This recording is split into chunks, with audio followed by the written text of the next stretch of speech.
Барлықтарыңызға сәлем. Бүгінгі күнім өте керемет басталды. Себебі түнде жақсы ұйықтадым. Менің жақсы ұйықтауым ол оянбай 3 сағат ұйықтау.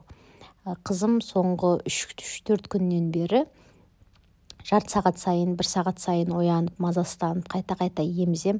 Бұл менің ұйқымды өте қатты бұзады. Және витаминдер даже не помогает менің спокойно жүруіме. Бүгін ұйқым қанды, ұйқым қанғасын, ыдыстар тез-тез жуып тастап, біздер қызыма коляска алуға шықтық. Алла қаласа, қазір атасымен, папасымен, әжесімен бірге барып коляска аламыз. Негізі өзіміз бірнеше дүкенге барған болатынбыз. Олардың барлығын мен видеоға түсірмегенмін.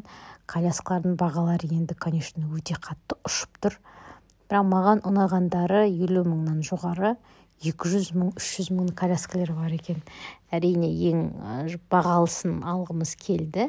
Дегенмен де қалтамызға қарай отырып, осы бутиктен серый колясканы алдық. Бағасы осы колясканы бағасы 58.500 теңге. Зима и лето. Енді қызым әзірге 6-7 айға дейін мүмкін 1-2-3 жасқа дейін осы коляскамен жүретін шығармыз. Мынандай летний коляскалар да бар екен, бірақ жан-жағы деген жел өткізетін болғандықтан бұндай летний коляскаларды арзан болса да қарамадық. Негізі мощный екен магазиннің іші. Және қызыма ұйықтауға ыңғайлы болу үшін, және біз тамақ ішіп отырған кезде қасымызда отыру үшін осындай шезлонг алдық. Бағасы өте арзан екен. Үйге келгеннен кейін бірден спальныйды жинастыруға кірістім.